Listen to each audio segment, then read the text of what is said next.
Hello दोस्तों, एक बार फिर से आपका अपने ही YouTube channel SR study number 1 में बहुत बहुत स्वागत है। आज का वीडियो है हमारा हिंदी क्लास 8th का 19वां चैप्टर, जिसका नाम है जननायक कर्पूरी ठाकुर। इससे पहले हमने हिंदी का 18 वीडियो अपलोड कर रखा है। अगर आपने हमारे उस 18 वीडियो को नहीं देखे हैं तो आप चाहें तो प्लेलिस्ट में जाकर देख सकते हैं। आज का चैप्टर है जननायक कर्पूरी ठाकुर। इस चैप्टर के अंदर जितना भी क्वेश्चन आंसर आएगा उसको सॉल्व किया जाएगा इस वीडियो के माध्यम से। और साथ ही साथ ये वीडियो क्या कहना चाहता है, यानी कि ये जननायक कर्पूरी ठाकुर क्या कहना चाहता है, इस चैप्टर के बारे में भी पूरा डिटेल से बताया जाएगा। तो आप वीडियो में शुरू से अंत तक बने रहें। और दोस्तों, अगर वीडियो आपको अच्छा लगेगा तो लाइक कर दीजिए और हाँ, चैनल को सब्सक्राइब कर दीजिए, ताकि सबसे पहले हिंदी किसी भी चैप्टर का वीडियो सबसे पहले आपके पास नोटिफिकेशन पहुंचेगा SR स्टडी नंबर वाले से, तो आप उसको सबसे पहले देख पाएंगे। तो चलिए आज का वीडियो शुरू करते हैं। जननायक कर्पूरी ठाकुर क्या कहना चाहता है, इस चैप्टर के बारे में समझने के लिए हमको पीला वाला कॉलम को पढ़ना पड़ेगा। और हाँ, इस पीले वाले कॉलम को ही पढ़ के हमको समझ में आसानी से आएगा कि ये चैप्टर में क्या क्या कहना चाहता है। तो चलिए शुरू करते हैं। बिहारी के यानी बिहार की विभूतियों में जननायक कर्पूरी ठाकुर अत्यंत सम्माननीय है। सम्माननीय है, क्या है? सम्माननीय है। इस पाठ में उनकी जीवन यात्रा के उल्लेखनीय पहलुओं का उद्घाटन किया गया है। पहलुओं का क्या गया है? उद्घाटन किया गया है, जिससे उनकी जीवन दृष्टि संघर्षों और राजनीतिक विवेक के साथ साथ मानवीय मूल्यों का पता चलता है। तो ये जननायक कर्पूरी ठाकुर जो चैप्टर है ये बहुत इम्पोर्टेंट चैप्टर है। और इस चैप्टर के अंदर जितना भी बात होगा वो आपको आसानी से समझ में आएगा, हम उम्मीद करते हैं। हाँ, एक शर्त है आपके लिए जो कि आपको करना पड़ेगा। वो शर्त हम भी कर सकते हैं, लेकिन वीडियो बहुत ही लंबा हो जाएगा। वो शर्त ये है कि आपको कहानी को आसानी से पढ़ना है और आराम से पढ़ना है, ताकि आपके पास किसी भी प्रकार की कोई कठिनाइयाँ नहीं पहुँचे। दोस्तों, हम भी पढ़ के आपको समझा सकते हैं, इसमें कोई बड़ी बात नहीं है, लेकिन आपका टाइम बहुत ही बर्बाद होगा और वीडियो भी बहुत ही लंबा हो जाएगा। हम उम्मीद करते हैं कि आप आसानी से इस चैप्टर के बारे में पढ़ लीजिएगा। और हाँ, जो भी वर्ड आपको समझ में नहीं आएगा उसके लिए आपके पास है NCERT में शब्दार्थ, जिससे आपको आसानी से समझ में आ जाएगा कहाँ पे क्या कहना चाहता था और कौन सा वर्ड हमको समझ में नहीं आया। तो चलिए शब्दार्थ को समझते हैं। मयस्सर मतलब होता है उपलब्ध। मुमकिन यानी संभव। प्रतीक्षा का मतलब होता है इंतज़ार। सर्वदलीय मतलब होता है सभी दलों का। सर्वदलीय मतलब सभी दलों का, ग्रुप वाला। अल्फाज मतलब होता है शब्द। निष्कर्ष मतलब होता है नतीजा। और हाँ, खानगी मतलब होता है घर का, घरेलू, निजी। तो दोस्तों, ये चैप्टर बहुत ही आसान है और हाँ, मैट्रिक बोर्ड एग्ज़ाम के पॉइंट ऑफ व्यू से बहुत इम्पोर्टेंट चैप्टर है। इससे हर बार क्वेश्चन पूछा जाता है। इस चैप्टर का क्वेश्चन आंसर सॉल्व करना अनिवार्य है, चूँकि ये बहुत इम्पोर्टेंट है। तो दोस्तों, आप अपने कॉपी निकालिए और नोट्स बनाते चलिए। इस वीडियो के माध्यम से सारा क्वेश्चन को हल किया जाएगा। तो चलिए 1 नंबर का क्वेश्चन देखते हैं क्या कहता है। पाठ से 1 नंबर का क्वेश्चन देखते हैं क्या कहता है। कर्पूरी ठाकुर अपने परिजनों को प्रतीक्षा करने के लिए क्यों कहते हैं? दोस्तों, अगर आप आसानी से इस चैप्टर को पढ़े हैं ईमानदारी के साथ, तो आपको समझ में आ गया होगा कि कर्पूरी ठाकुर अपने परिजनों को प्रतीक्षा करने के लिए क्यों कहता है। अगर आपको समझ में नहीं आया तो चलिए इसका आंसर आपको हम दिखा रहे हैं, आसानी से समझिए। ये 1 नंबर का क्वेश्चन लिखा हुआ है NCERT का। आप चाहें तो क्वेश्चन को भी मिला सकते हैं। और हाँ, वीडियो को लंबा नहीं करेंगे। क्वेश्चन हमारे पास लिखा हुआ है NCERT का, हर एक क्वेश्चन लिखा हुआ है और उसका आंसर भी लिखा हुआ है, तो आप आसानी से समझिए इसको ध्यानपूर्वक। और हाँ, जो सबसे बड़ी इम्पोर्टेंट बात यह है कि आप अपने कॉपी पे नोट्स बनाइए, क्योंकि उस समय आज़ादी की लंबा लड़ाई चरम पर थी। क्योंकि उस समय आज़ादी की लंबा लड़ाई कहाँ पर थी?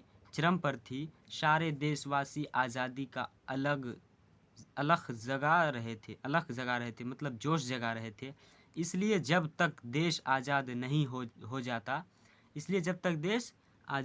हो जाता, हमारा संघर्ष जारी रहेगा, इसलिए हमारे परिजनों को तब तक मेरा इंतज़ार करना होगा। ये 1 नंबर का सवाल का जवाब है। आप इसको आसानी से अपने कॉपी पे नोट्स बना लीजिए। और हाँ, चलिए अब देखते हैं दूसरा नंबर का सवाल क्या कहता है।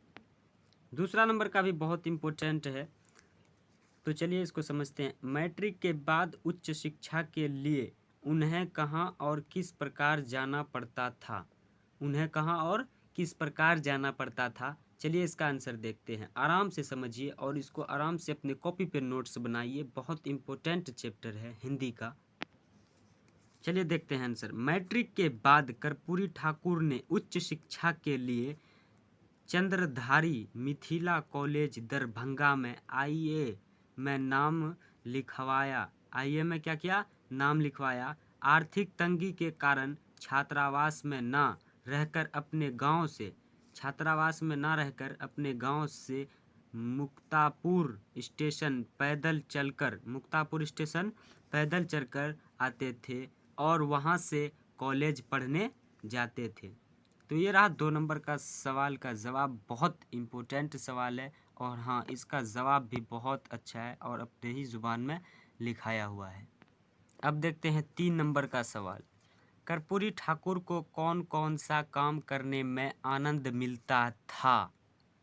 कर्पूरी ठाकुर को कौन कौन सा काम करने में आनंद मिलता था? अगर आप इस चैप्टर को पढ़े हैं दोस्तों, तो आपके लिए बहुत इम्पोर्टेंट सवाल है। और हाँ, आपको समझ में भी आ गया होगा कि कौन कौन सा काम करने का आनंद मिलता था उसको। तो चलिए, अगर आपको समझ में नहीं आया तो समझते हैं। कर्पूरी ठाकुर भी बाल्यकाल में अन्य गरीब बच्चों की तरह खेलते कूदते तथा गाय चराते थे। अन्य गरीब बच्चों की तरह भी वो क्या करते थे?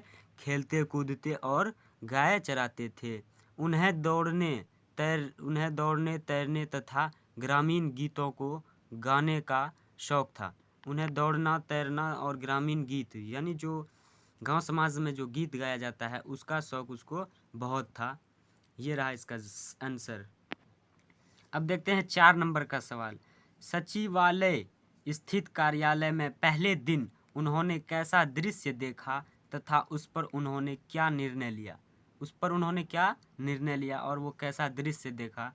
ये समझ में आया या नहीं आया आपको वही पता लगेगा इस आंसर के माध्यम से। तो चलिए आंसर को समझते हैं आसानी से। उन्होंने लिफ्ट के ऊपर अंग्रेजी शब्दों में ओनली फॉर ऑफिसर्स लिखा वाक्य को पढ़कर चौंक पड़े। तब उसने लिफ्ट का प्रयोग आम कर दिया। क्या किया? आम कर दिया, यानी हर एक लोग उसको जाने लगे, आने लगे। दोस्तों, आप हमको बता दीजिए कि ये जो पार्ट से आगे है ये बहुत इम्पोर्टेंट है। और हाँ, हम तो जानते हैं कि ये बहुत इम्पोर्टेंट है, सोचते हैं कि आपको भी बता दें कि ये बहुत इम्पोर्टेंट है पार्ट से आगे, खास करके इस चैप्टर का, जननायक कर्पूरी ठाकुर वाले चैप्टर का। तो आप इसको भी हम चाहते हैं कि सॉल्व करा दें इस वीडियो के माध्यम से। तो आप वीडियो को शुरू से अंत तक बने रहें दोस्तों। आप अपने कॉपी पे नोट्स बनाते चलें। आपको ऑफलाइन क्लास करने की कोई ज़रूरत नहीं है, बस SR स्टडी नंबर वाले से जुड़े रहिए और आपके पास हर एक वीडियो का सवाल जवाब आसानी से मिलेगा।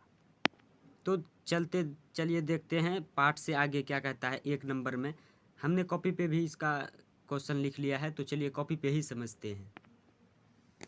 पार्ट से आगे 1 नंबर में, अपने अध्ययन के दौरान आपको किन किन समस्याओं का सामना करना पड़ रहा है? आपको किन किन समस्याओं का सामना करना पड़ रहा है? तो चलिए देखते हैं। सीखने सिखाने की प्रक्रिया का परिवर्तन यानी सलाह देना और प्रशिक्षित करना, मतलब एक दूसरे को सिखाना।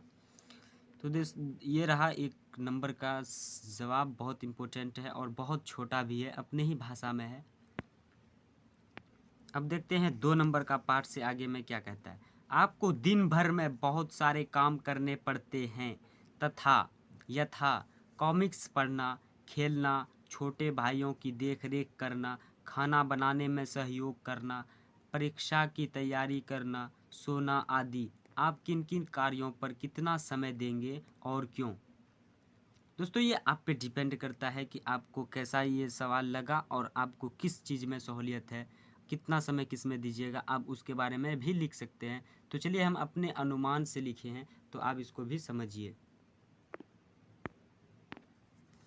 हमको दिन भर में बहुत सारे काम करना पड़ता है, जैसे जैसे कॉमिक्स पढ़ना, खेलना, छोटे भाइयों की देखभाल करना, खाना बनाने में सहयोग करना, परीक्षा की तैयारी करना, सोना आदि। इन सभी कामों में से हमको परीक्षा की तैयारी करने में सबसे हमको परीक्षा की तैयारी करने में सब कामों से अधिक समय देंगे, क्योंकि परीक्षा की तैयारी अच्छे ढंग से कर लेने में हमको परीक्षा देने में काफ़ी दिक्कत नहीं होगी, जिससे हमारा परिणाम अच्छा से अच्छा होगा। तो ये जाहिर सी बात है कि आप इन सभी कामों में सबसे ज़्यादा तो अपने ही परीक्षा की तैयारी में ध्यान दे रहे होंगे। तो आप अपने परीक्षा की तैयारी में ध्यान दीजिए और आसानी से पढ़िए, समझिए और अपने बोर्ड एग्ज़ाम में टॉप बनिए।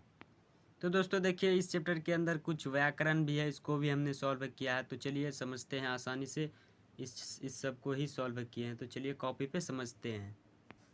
व्याकरण है अनेक शब्दों के बदले एक शब्द, अनेक शब्दों के बदले एक शब्द। भाषा की सुदृढ़ता, भावों की गंभीरता और चुस्त शैली के लिए यह आवश्यक है कि लेखक शब्दों के प्रयोग में संयम से काम लें, ताकि वह विस्तृत विचारों या भावों को थोड़े से शब्दों में व्यक्त कर सके। क नंबर में देखते हैं क्या कहता है। जो दीनों के बंधु हो उसको क्या कहते हैं, दीन बंधु। ख नंबर में है विभिन्न विषयों पर विचार करने वाला विचारक। विभिन्न विषयों पर विचार करने वाला क्या होते हैं, विचारक होते हैं। और हाँ, ग नंबर में देखते हैं सामाजिक कुरीतियों को दूर करने वाला समाज सुधारक। समाज की कुरीतियों को दूर करने वाला मतलब समाज में जो भी गलती वगैरह जो होता है, गलत इंसाफ जो होता है, उसको दूर करने वाला क्या कहता है, समाज सुधारक, मतलब समाज को सुधारता है। और हाँ, बिना शुल्क का यानी निःशुल्क, बिना शुल्क का निःशुल्क, ऐसे ही कुछ है ये सब समास वगैरह, इसको भी आप आसानी से समझ सकते हैं। और हाँ दोस्तों, आप स्क्रीनशॉट लेके भी आप अपने कॉपी पे नोट से बना सकते हैं। तो दोस्तों, आपको अगर मेरा वीडियो अच्छा लगे तो वीडियो को लाइक कर दीजिए, और हाँ साथ ही साथ चैनल को सब्सक्राइब कर दीजिए। अपने दोस्तों में शेयर करना वीडियो को ना भूलें। जय हिंद, जब तक के लिए।